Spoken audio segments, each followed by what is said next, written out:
The year 2247 marked humanity's boldest step into the unknown depths of space. Captain Jake Morrison stood on the bridge of the Venture, watching stars streak past the viewport as his ship cut through the darkness of the outer rim. His crew of 42 had been mapping unexplored systems for 6 months now, and the routine had become almost comfortable. Jake was a tall man with graying hair at his temples, the kind of leader who preferred diplomacy over conflict, though the scars on his hands told stories of times when talking hadn't been enough. He'd lost his younger brother in Earth's resource wars 20 years ago, and that loss had shaped everything he believed about unnecessary violence. The Venture wasn't a warship by any stretch of the imagination. She was built for exploration and research, with sensor arrays that could detect a comet from 3 star systems away and laboratories that rivaled anything back on Earth. Her weapons were defensive at best, meant to clear debris or fend off the occasional space pirate, not fight a real military engagement. The crew knew this, and they liked it that way. They were scientists and explorers, not soldiers. Lieutenant Lisa Hayes sat at the weapons console, her fingers dancing across holographic displays as she ran the daily diagnostics. She was young for her rank, only 28, but she'd earned her position through skill and a calm head under pressure. Her dark hair was pulled back in a regulation bun, and her green eyes rarely missed a detail. She'd joined the exploration service to see the wonders of the galaxy, not to fire weapons, but she took her duties seriously nonetheless. The bridge was quiet except for the soft hum of the ship's systems and the occasional beep from the sensor station. Ensign Kyle Martinez monitored the scans, looking for anything unusual in the vast emptiness of space. He was fresh out of the academy, eager and curious about everything. This was his first deep space assignment, and every new star system filled him with wonder. Everything changed when the sensors screamed a warning. Kyle's hands flew across his console, his voice rising with alarm. A massive ship had just dropped out of faster-than-light travel directly ahead of them, blocking their path. The vessel was enormous, easily 5 times the size of the Venture, with a hull that looked like it was made from black metal and red crystal. Weapon ports lined its surface like the scales of some ancient predator. It was beautiful and terrifying in equal measure. Jake felt his stomach tighten as he stared at the alien vessel. This was it. The moment humanity had been preparing for since they'd first reached for the stars. First contact with an intelligent alien species. He'd imagined this moment countless times, rehearsed the protocols, studied the diplomatic guidelines. But none of that preparation had included a warship appearing from nowhere with all its weapons powered up. The communication system crackled to life without any input from the crew. The alien ship was forcing a connection, overriding the Venture's security protocols like they were nothing. The main view screen flickered and then showed the interior of the alien bridge. Jake found himself staring at something that made his breath catch in his throat.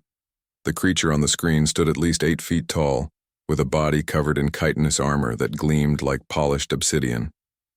4 arms extended from its torso, each ending in 3 fingered hands that looked strong enough to crush steel. Its head was angular and alien, with 6 eyes arranged in 2 rows and mandibles that clicked together as it spoke. The translator built into the Venture's systems struggled for a moment before rendering the alien's words into English. Commander Vexlar of the Krell Dominion regarded the tiny human ship with something close to amusement. In his 300 years of service to the Dominion, he'd encountered 47 different intelligent species across 200 star systems. Every single one had followed the same pattern when they met the might of the Krell. First came fear, then recognition of their own inferiority, and finally submission. The Krell way was the only way, and resistance was simply a waste of time and lives. This new species looked soft and weak, with their fragile bodies and single pair of arms. Their ship was barely worth calling a vessel, more like a cargo hauler with delusions of grandeur. Vexlar decided to make this quick and clean. These humans would join the long list of species that served the Dominion, providing resources and labor in exchange for the privilege of Krell protection. It was a fair arrangement, or so the Krell had convinced themselves over centuries of conquest. His voice boomed through the communication channel, each word dripping with authority and barely concealed contempt. The human vessel would surrender immediately and prepare to be boarded. They would provide a full inventory of their technology and biological information about their species. They would submit to Krell authority, and accept their place in the natural order of the galaxy, resistance would be met with immediate destruction. This was not a negotiation or a request. This was how things worked in Krell space, and these humans had made the mistake of entering territory claimed by the Dominion. Jake listened to the aliens' demands with a growing sense of disbelief and anger. He'd expected first contact to be many things, but this casual assumption of superiority and right to subjugate his species hit him like a physical blow. He thought of Earth, of the billions of people who'd worked so hard to reach the stars, of his brother who'd died fighting for humanity's right to determine its own future. He thought of his crew, good people who trusted him to bring them home safely. He stood up from his command chair, straightening his uniform, and looked directly into the alien's 6 eyes. His voice was calm and measured, but there was steel underneath the diplomatic words. Humanity sought peaceful relations with all intelligent species. They had no desire for conflict or conquest, but they also would not submit to slavery or subjugation. If the Krell wanted friendship, humanity would offer it freely. If they wanted anything else, they would be disappointed. Vexillar's mandibles clicked in what might have been laughter. This tiny creature dared to refuse the Dominion. Very well, a demonstration was in order. He gave the command, and the Crimson Talon's forward weapons fired. A brilliant beam of energy lanced across the void, passing within meters of the Venture's hull. The human ship's shields flared and buckled under the impact of the near miss. Warning alarms shrieked across the bridge. The message was clear: surrender or be destroyed.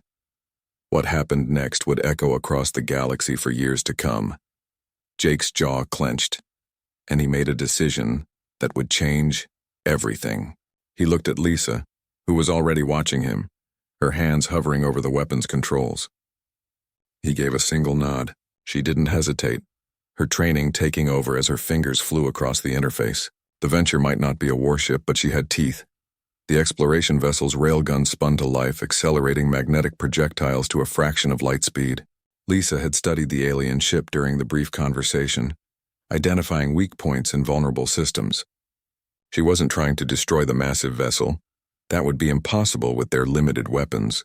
But she could hurt it, and she could send a message that humanity would not be pushed around. The projectile slammed into the Crimson Talon's weapon arrays with devastating precision. Explosions bloomed across the alien ship's hull as targeting systems shattered and energy conduits ruptured. The massive warship went dark for a moment, its weapons offline, its shields flickering. On the Krell bridge, Vexillar stood in shock, staring at his damage reports.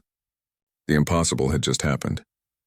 Jake Morrison stared at the crippled Krell warship floating in the darkness ahead of them.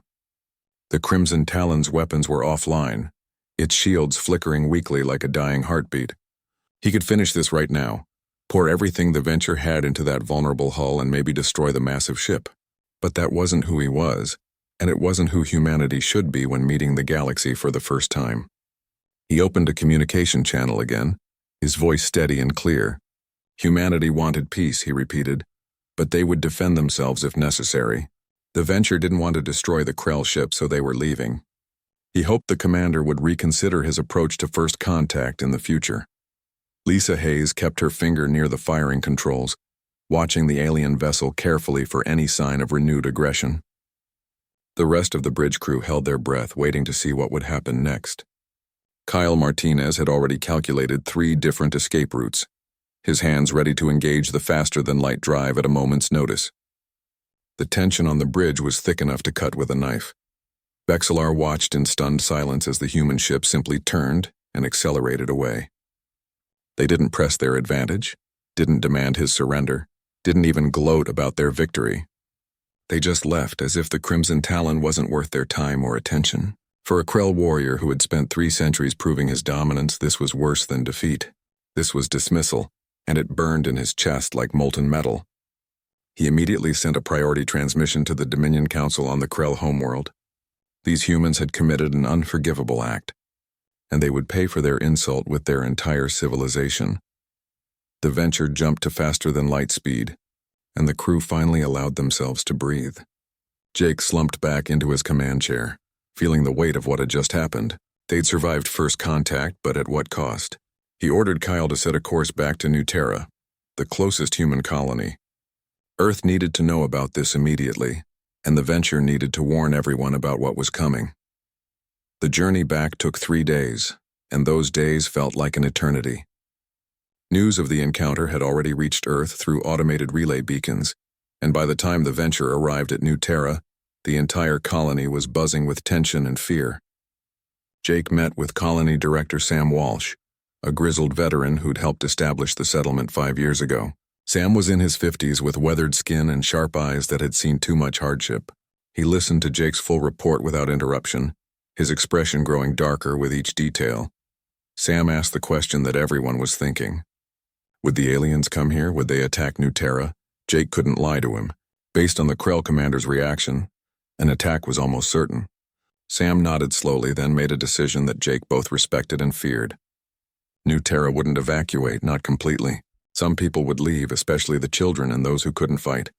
But Sam and at least 3,000 colonists would stay. They would prepare defenses and buy time for others to escape if the Krell came. It was suicide, and everyone knew it. But Sam spoke with such calm certainty that no one dared argue. On Earth, the United Earth Council convened an emergency session in the sprawling complex in Geneva. President Helen Rodriguez sat at the head of the table, flanked by her top military advisors. She was a woman in her early 60s with silver hair and a reputation for making hard choices without flinching. The council chamber was filled with representatives from every nation and major colony, all demanding answers and solutions to a threat none of them had anticipated. General Paul Chen presented the military assessment, and it wasn't encouraging. The Krell Dominion controlled over 200 star systems according to the limited data they'd gathered from long-range observations and the brief encounter. Their military was vast, their technology was advanced, and they had centuries of experience in warfare and conquest. Humanity had 37 colony worlds, most barely established, and a fleet designed for exploration and defense against pirates, not for fighting a galactic empire. In a straight-up military confrontation, Earth would lose badly. Admiral Karen White stood up, her uniform crisp and decorated with medals from the colony rebellions and the Mars conflicts. She was a short woman with iron-gray hair and eyes that could cut through steel. She'd spent 40 years in the military and had never backed down from a fight in her life. She wasn't about to start now, even if the enemy controlled half the galaxy. She presented a plan called Operation Hornet's Nest, and as she explained it, people began to understand that humanity might have a chance after all. The plan was simple in concept, but brutal in execution. Humanity wouldn't fight the Krell the way they expected to be fought. There would be no massive fleet battles where superior numbers would crush the human forces. Instead, Earth would wage asymmetric warfare, hitting the enemy where they were weak and disappearing before reinforcements could arrive. Small attack wings would strike supply lines deep in Krell territory. Key colonies would be fortified and turned into traps for any invasion force. New weapons would be developed to exploit weaknesses in Krell biology and technology. Most importantly, humanity would make every victory cost the Krell more than they were willing to pay. President Rodriguez listened to the plan and felt a chill run down her spine. This wasn't a strategy for winning a war. It was a strategy for making the enemy regret starting one. But looking around the table at the grim faces of Earth's leaders, she realized it might be the only option they had. She called for a vote, and Operation Hornet's Nest was approved unanimously. Humanity was going to war, and they were going to fight dirty. Dr. Chris Bennett was pulled from his research at the Advanced Weapons Division and given unlimited resources and authority. He was a brilliant physicist in his early 40s who'd been working on theoretical weapons that bent the laws of physics in interesting ways. Now those theories would become reality.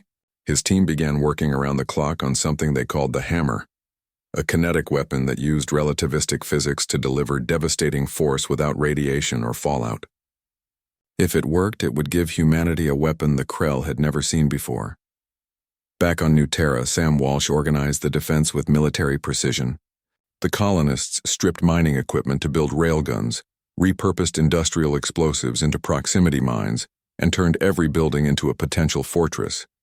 Lisa Hayes and a team of volunteers from the Venture stayed behind to help set up orbital defenses.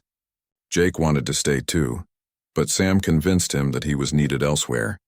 The Venture would be more useful warning other colonies and helping coordinate the defense of human space. 2 weeks after the encounter with the Crimson Talon, the Krell arrived at New Terra.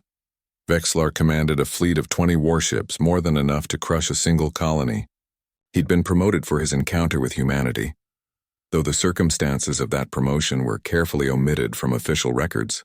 The Dominion Council wanted this new species dealt with quickly and thoroughly. An example needed to be made. The Krell fleet entered the new Terra system expecting to find frightened colonists ready to beg for mercy. Instead, they were met with coordinated fire from orbital platforms that Sam's people had spent 2 weeks building and positioning. Mining charges that had been drifting innocuously in the asteroid belt suddenly became deadly weapons as they detonated near Krell ships. Ground-based railguns fired projectiles into space with devastating accuracy. Vexillar's flagship shuddered under the impact of multiple hits, and he felt something he hadn't experienced in decades. Surprise mixed with grudging respect. These humans were actually fighting back and fighting smart. But respect wouldn't save them. He ordered his fleet to return fire and begin landing operations. If the humans wanted a battle, he would give them one they'd never forget. The battle for New Terra lasted 3 days, and every hour was paid for in blood and fire. Krell ground forces landed and found themselves in brutal urban combat against colonists who knew every street and building. The humans didn't fight fair. They used ambushes and traps. They struck from unexpected directions and melted away before the Krell could respond. They fought with a desperation and ferocity that shocked the alien invaders who were used to enemies surrendering after the first show of force. On the 3rd day, the Krell finally took the main settlement. They'd lost thousands of soldiers and 2 of their smaller ships to the relentless human resistance. Vexlar stood in the ruins of the colony's administrative building, looking at the bodies of defenders who'd fought to the last breath. He was about to declare victory when his sensors screamed a warning. The entire settlement was rigged to explode, and the humans had just activated the sequence. The explosion tore through the colony and caught 2 Krell carriers that were hovering too close to the surface. The ships fell from the sky like burning meteors, killing thousands more Krell soldiers. Vexlar survived only because his flagship was in high orbit. But as he watched the mushroom clouds rising from what had been New Terra, he understood something terrifying. Humanity would rather destroy everything than surrender, and that made them more dangerous than any enemy the Krell had ever faced. 6 months had passed since the destruction of New Terra, and the war between humanity and the Krell Dominion had spread like wildfire across a dozen star systems. The conflict had evolved into something neither side had anticipated, a grinding war of attrition that was bleeding the Krell from 1,000 small wounds. High Commander Zarthun sat in his command chamber on the Krell homeworld, reviewing reports that made his mandibles click with frustration. He was ancient even by Krell standards, nearly 500 years old, and he'd overseen the conquest of 30 different species during his long career. None of them had fought like the humans were fighting now. The reports all told the same disturbing story. Human attack squadrons, small groups of fast ships that both sides had started calling wasps, were wreaking havoc on Krell supply lines. They struck deep in Dominion territory, destroyed convoys carrying vital resources, and vanished before reinforcements could arrive. The Krell had superior numbers and technology, but they couldn't be everywhere at once, and the humans seemed to know exactly where to strike for maximum effect. Commander Danny Price led one of the most successful WASP squadrons, flying a modified attack craft called the Stinger. He was a young pilot, only 32, with reflexes that bordered on supernatural and a talent for finding trouble in empty space. His co-pilot and tactical officer was Lieutenant Sophie Grant, a woman whose ability to read sensor data and predict enemy movements had saved their lives more times than either could count. Together they destroyed 17 Krell supply ships in the last month alone, and their squadron had become a legend among both human and Krell forces. Danny guided the Stinger through an asteroid field in the Epsilon sector, his hands steady on the controls despite the deadly rocks whipping past at incredible speeds. Sophie monitored their sensors, watching for the Krell convoy that intelligence said would be passing through this area. They'd been waiting for 3 hours in complete silence, their ship powered down to minimal levels to avoid detection. Patience was as important as speed in this kind of warfare, and Danny had learned that lesson the hard way. The Krell convoy appeared exactly when and where the intelligence reports predicted. 6 massive cargo ships surrounded by 4 escort destroyers. Sophie's fingers danced across her console, analyzing the formation and looking for weaknesses. She identified the lead escort as the command ship and marked it as their primary target. Danny nodded and began powering up their weapons systems, coordinating with the other 5 ships in their squadron through tight beam communications that the Krell couldn't intercept. The attack lasted less than 2 minutes. The WASP squadron burst from the asteroid field like angry hornets, their weapons already firing at predetermined targets. The lead Krell destroyer exploded before its crew even realized they were under attack. The cargo ships tried to scatter, but Sophie had predicted their escape vectors and positioned blocking forces perfectly. 3 of the 6 transports were destroyed. 1 was crippled and left drifting, and the remaining 2 barely escaped into faster-than-light travel with Danny's squadron right on their heels. By the time Krell reinforcements arrived, the humans were long gone, leaving only debris and frustrated enemy commanders behind. Victories like this were happening across Krell space, and Zarthun knew his empire was in trouble. But what frustrated him most wasn't the military losses. It was the psychological effect the war was having on his people and their subjects. Species that had served the Dominion for generations were suddenly questioning Krell authority. Production on vassal worlds was declining as workers engaged in subtle sabotage. There were even reports of open rebellion on 3 tributary planets, something that hadn't happened in over a century. On Earth, the war effort had transformed human society into something new and terrifying. Dr. Chris Bennett stood in his laboratory, looking at the weapon that his team had spent 6 months perfecting. The hammer was ready for its first field test, and he felt a mixture of pride and horror at what they'd created. It was a kinetic weapon that accelerated a dense projectile to a significant fraction of light speed, using humanity's understanding of relativistic physics to create devastation without radiation. In theory, a single hammer could destroy a city or cripple a warship. In practice, they were about to find out. The target was a Krell fortress world in the Sigma system, a heavily defended planet that served as a major military hub for Dominion operations in this sector. Admiral Karen White commanded the strike force from her flagship, a heavy cruiser called the Defiance. She'd handpicked the ships and crews for this mission, knowing that many of them might not return. The plan was audacious: strike deep into enemy territory, deploy the hammer, and escape before the Krell could mount an effective response. The human fleet dropped out of faster-than-light travel at the edge of the Sigma system, already at full combat readiness. Krell defense platforms immediately detected them and began firing, but White had planned for this. Her ships scattered into predetermined attack patterns, each one drawing fire and attention while the hammer platform moved into position. The weapon itself looked innocuous, just a long cylinder with guidance systems and powerful engines, but the projectile it contained would hit with the force of a small nuclear device.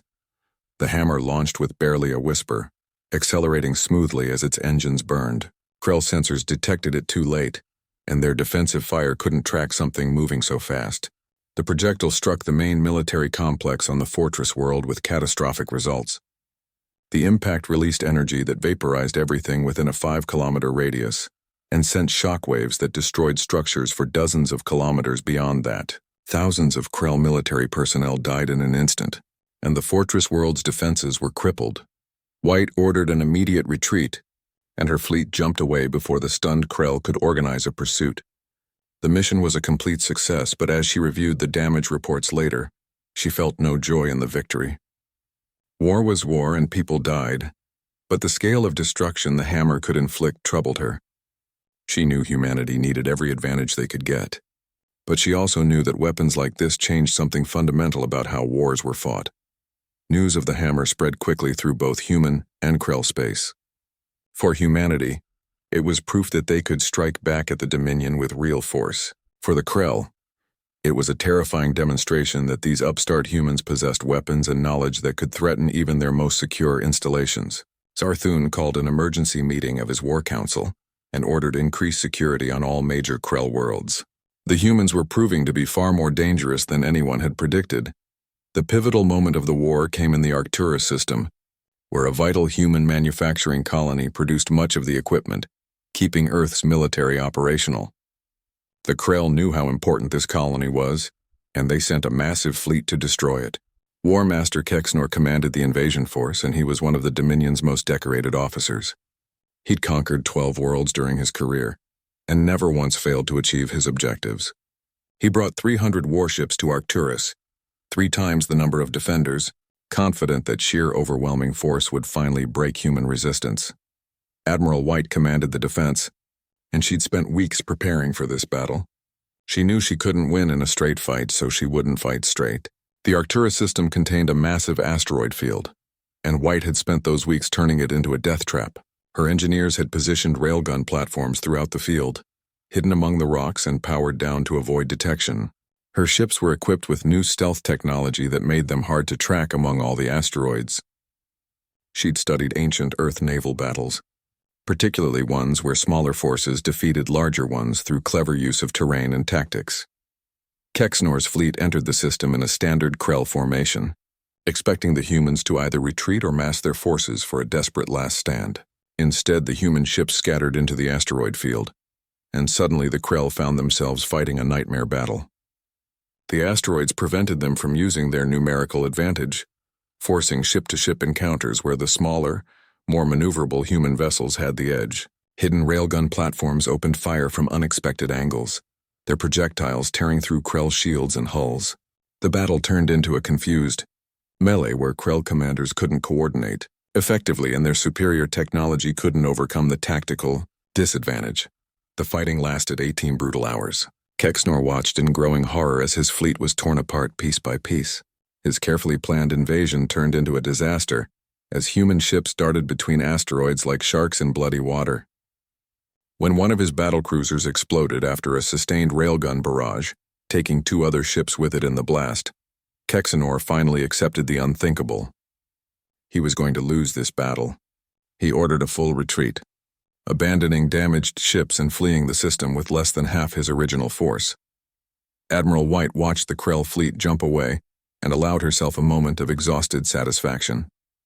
They'd won, actually won, against an enemy that had outnumbered them 3-1. The human victory at Arcturus sent shockwaves through the galaxy that went far beyond simple military calculations. In the capital cities of 100 different worlds, leaders of species that had never heard of humanity before suddenly wanted to know everything about these strange creatures who'd done the impossible. The Krell Dominion had seemed invincible for so long that entire civilizations had built their existence around avoiding Krell attention or paying tribute to stay safe.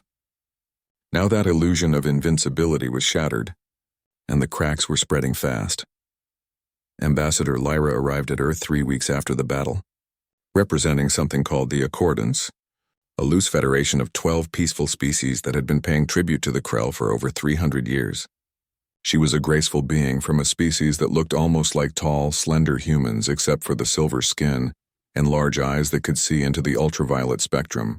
Her ship requested permission to dock at the orbital station above Geneva, and President Helen Rodriguez personally authorized the visit despite her security advisor's concerns about potential Krell infiltration. The meeting took place in a secure conference room with panoramic windows showing Earth's blue surface far below. Lyra moved with a fluid grace that suggested her homeworld had lower gravity than Earth, and when she spoke, her voice carried musical tones that the translators struggled to render properly. She told Rodriguez something that changed everything about how humanity viewed the war they were fighting. The Accordance had been watching humanity struggle with desperate hope, because for the first time in centuries, someone was successfully resisting the Krell, and that resistance was inspiring change across the galaxy. Rodriguez listened carefully as Lyra explained the situation in stark terms. Dozens of species had tried to fight the Krell over the years, and all of them had been crushed, broken by superior military force and the psychological warfare that convinced entire civilizations they were naturally inferior to the Dominion. But humanity was different, and Lyra couldn't quite explain why. Every time the Krell expected humans to break, they adapted and struck back harder. The victory at Arcturus had been broadcast across 1,000 worlds, and subjugated species everywhere were asking dangerous questions about whether they had to accept Krell domination forever. The question Lyra asked next made Rodriguez's blood run cold. If the Accordant stopped paying tribute to the Krell, would humanity stand with them? It was a trap of the cruelest kind, wrapped in hope and desperation. Earth was already stretched impossibly thin fighting the Krell alone, barely holding the line with clever tactics and weapons that pushed the boundaries of physics. Taking on the defense of other species could be catastrophic, could spread human forces so thin that everything would collapse. Rodriguez called an emergency meeting of her military advisors after Lyra left to rest and consider Earth's response. General Paul Chen laid out the brutal mathematics of the situation with his characteristic bluntness. Human forces were winning battles but losing the war of attrition. The Krell had reserves that seemed endless, while every human ship and soldier lost was becoming harder to replace.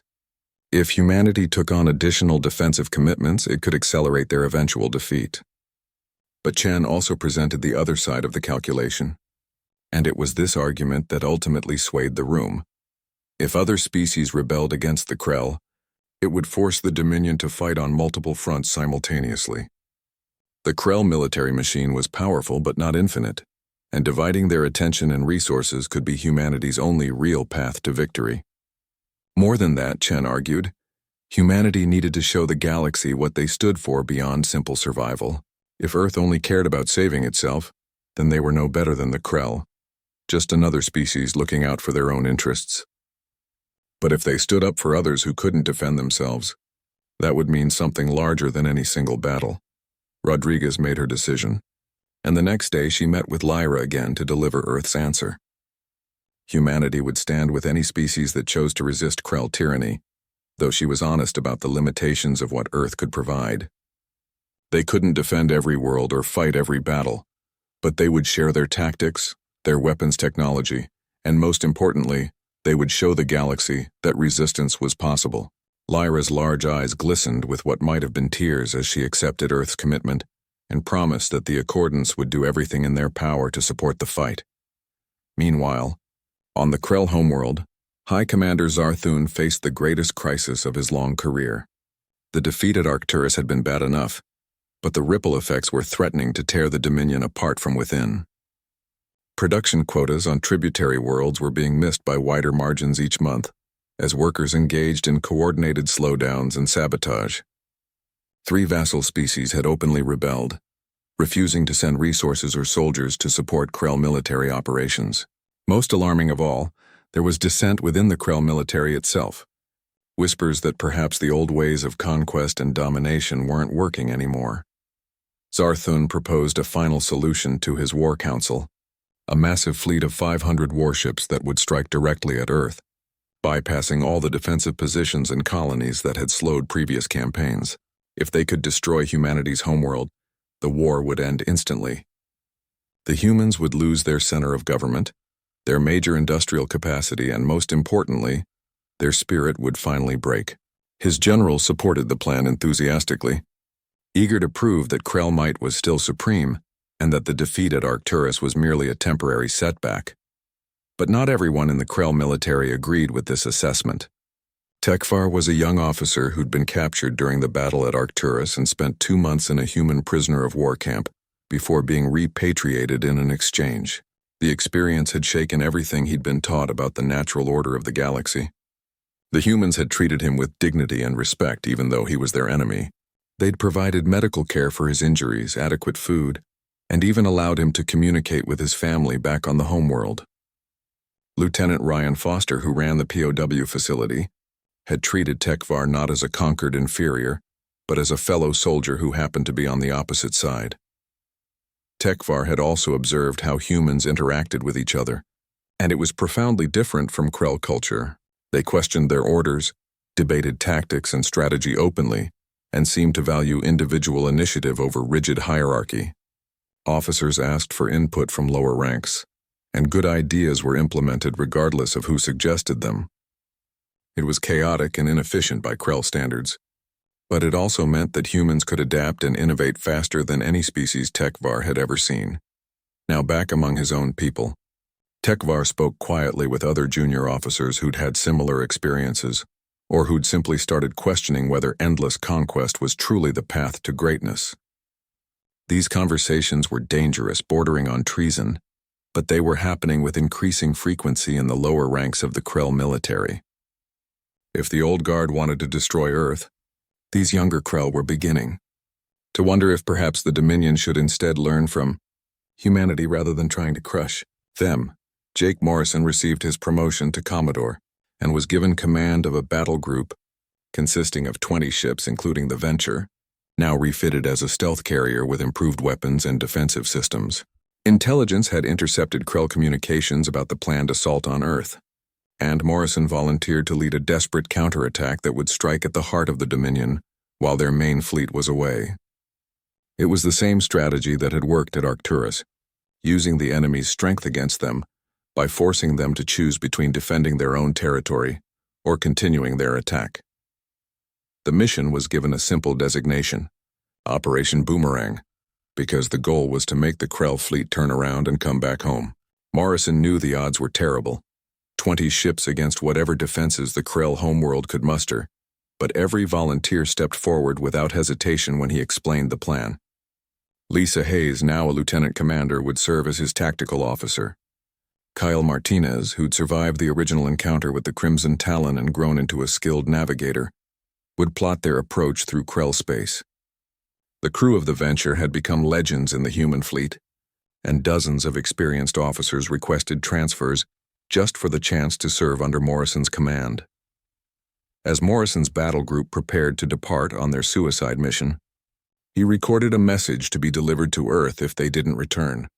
In it, he talked about what humanity represented in a galaxy that had accepted oppression and domination as the natural order.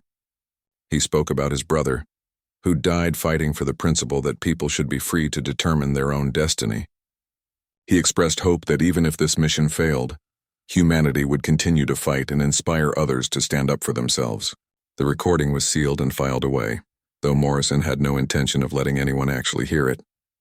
He planned to come back and delete the sentimental message himself after the mission succeeded. The final preparations took. The Krell Armada entered the solar system like a swarm of locusts blotting out the stars. 500 warships arranged in formations that had crushed countless civilizations before. High Commander Zarthun stood on the bridge of his flagship, the Absolute Dominion, expecting to see Earth's defenses scattered and desperate, ready to crumble under the weight of overwhelming force. Instead, what he found made his mandibles click in surprise and grudging respect. The humans had prepared a welcome that no one had anticipated. Admiral Karen White commanded the defense from Liberty Station, a massive orbital platform bristling with weapons and sensor arrays. Her fleet consisted of every combat-capable ship humanity could muster, along with vessels from the Accordance and 3 other species that had openly joined the rebellion against Krell rule. The defenders were outnumbered 2-1, but they had the advantage of fighting on their home ground with months of preparation behind them. White had studied every battle humanity had fought against the Krell, learning from victories and defeats alike, and she'd built a defensive network that would make the enemy pay for every kilometer they advanced. The battle began with a massive exchange of fire that lit up the darkness of space like a second sun. Krell plasma weapons struck human shields with devastating force, but the defenders returned fire with railguns, missiles, and the new gravity mines that Dr. Chris Bennett's team had perfected. These weapons created localized distortions in spacetime that could tear a ship apart from the inside, and they were proving terrifyingly effective against Krell vessels, whose shields weren't designed to handle that kind of threat. The first wave of Krell attackers lost 30 ships before they even reached Earth's orbital defenses. On the ground, volunteers like Sam Walsh, who'd survived New Terra and returned to Earth after his colony's destruction, prepared for the possibility of invasion. Defense networks surrounded every major city, and millions of civilians had been trained in basic combat and evacuation procedures. But Sam and the other veterans knew something the nervous civilians didn't quite grasp yet. They weren't going to let the Krell reach the surface, not while a single human ship remained in orbit to fight. The space battle raged for hours, a chaotic dance of destruction, where ships from a dozen different species fought and died together. The Accordance vessels, designed for peaceful exploration, had been hastily retrofitted with human weapons and now fought with the desperation of people who'd finally found the courage to say no to their oppressors. Krell War Master Kexnor led his assault wing in a brutal push toward Liberty Station, determined to destroy the command center and break human coordination. His ships punched through 2 defensive lines, leaving burning wreckage in their wake. But the cost was staggering. Lieutenant Sophie Grant piloted her fighter through the chaos, her hands steady despite the plasma fire and explosions surrounding her on all sides. She and Commander Danny Price led their WASP squadron in hit-and-run attacks on Krell command ships, using their small size and maneuverability to strike at vulnerable points before darting away. They destroyed 3 Krell cruisers when Danny's ship took a direct hit from a plasma cannon. Sophie watched in horror as his fighter exploded, and she had to force herself to focus on the mission rather than grieve. There would be time for mourning later, if any of them survived to see later. Halfway across the galaxy, Commodore Jake Morrison's battle group emerged from faster-than-light travel at the edge of the Krell home system. 20 ships against the hundreds defending the most fortified system in the Dominion should have been suicide. But Morrison had learned that humanity's greatest weapon wasn't superior firepower or technology. It was the willingness to do things that the enemy thought were impossible. His ships had been equipped with stealth technology traded from the Accordance, making them nearly invisible to Krell sensors until they were close enough to strike.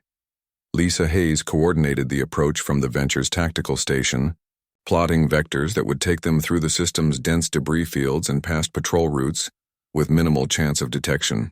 Kyle Martinez pushed the ship's engines to their limits, threading them through gaps in the Krell defensive network that shouldn't have existed but did, because the Dominion had grown complacent after centuries of unchallenged supremacy. They penetrated deeper into the system than any hostile force had ever reached, close enough that Morrison could see the Krell homeworld itself on his view screen, a massive planet of red oceans and dark continents. Morrison opened a communication channel that broadcast across every Krell frequency, military and civilian alike.